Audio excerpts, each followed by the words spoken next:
Morning. Morehead police now confirm shots were fired in the city overnight. Police confirm it happened in the 1200 block of 27th Avenue South around 11 last night. Officers say when they arrived on scene, they found evidence that a gun was fired. No one is in custody, and police say there is no current threat to the public. Authorities expect to release more information later today. The White House is expected to extend the mask mandate inside airports and on planes, trains, and buses today. The rules are currently set to expire in January, but sources say they could now be extended until mid-March. The administration also plans to ramp up testing requirements for anyone coming from a foreign airport into the United States. This all comes in the wake of the Omicron variant emerging in San Francisco. The infected person was identified as a recent traveler from South Africa who was fully vaccinated. A South Dakota man is going to prison for 40 years for starving a toddler to death. 30-year-old Robert Price was helping take care of a woman's niece in Brookings. Renee Fayent was the primary caregiver. She's now doing 75 years in prison. Police say the little girl was living in filthy conditions in a small area of the home and was deprived of food and water for an extended period of time. A 73-year-old North Dakota woman is dead after being hit by a pickup in western North Dakota.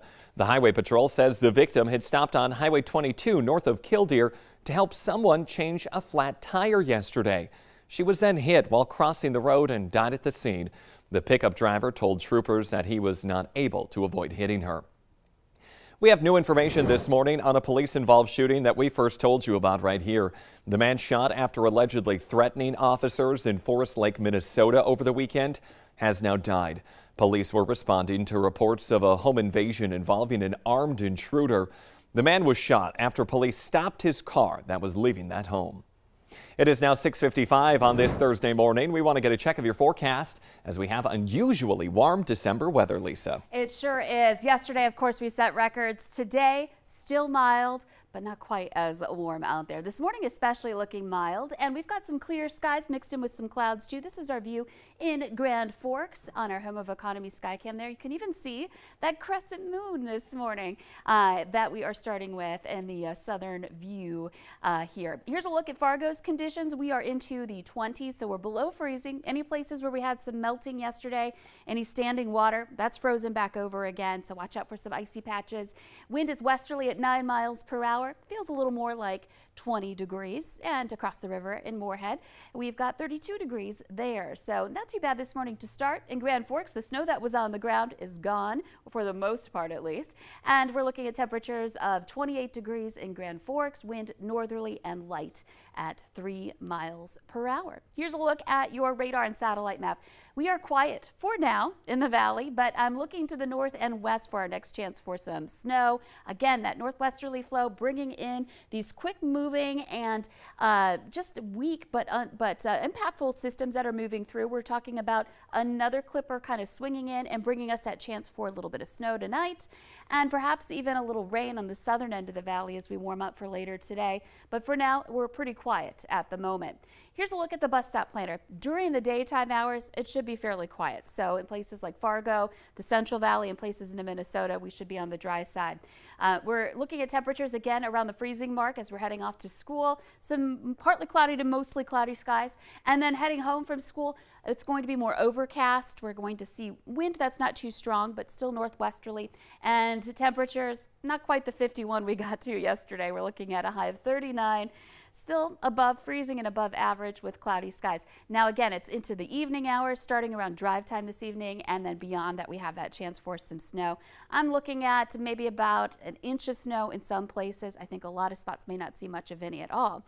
When we do see more snow, that's going to be on the weekend, Saturday afternoon and heading into Sunday. We've got first alert weather days for a system that's going to bring about a chance for more substantial snow. I think there will be some areas in that 4 to 6 inch range. And right now it looks like the northern valley for that. Still several days away, and the shift on that could happen here as far as north or south for that heavier band. But with it comes some wind too, so it's going to have some impacts this weekend.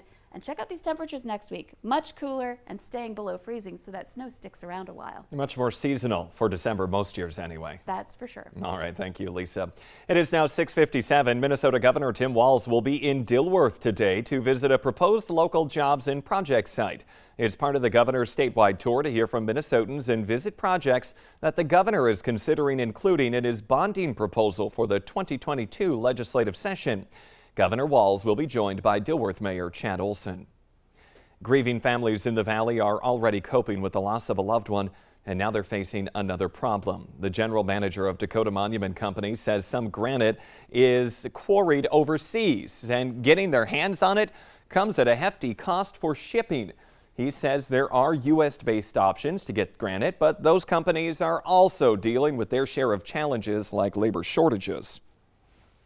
If it's a stone that we're ordering from overseas, typically it would be about 6 months from the time the order started to the time it would be installed. Nowadays, we're seeing that it can take anywhere from 6 months to a year. Anderson also says the price for granite from the U.S.-based company that they work with has increased by 30% compared to last year. Fargo police are asking businesses and people downtown to take extra safety precautions for this year's Holiday Lights Parade. Specifically, they're asking them to secure access to their rooftops, saying they're taking all possible threatening situations into account. Fargo police will visit downtown businesses ahead of the parade to encourage them to secure their roofs. The city of Fargo is holding a ribbon cutting today for its first electric vehicle charger. Fargo worked with Xcel Energy to complete the grant-funded project, which will be at City Hall. The EV charger is used for electrical vehicles. Let's get the answer now to our question of the morning on Facebook. That question, 40% of adults say they wish they could change this about themselves. The answer, their height. You're always too tall or too short. You never get that just right number, I guess. The Today Show and CBS This Morning are just about to start, but the Valley Today rolls on. More live up-to-the-minute news and weather in the Fargo CW. Have a great Thursday.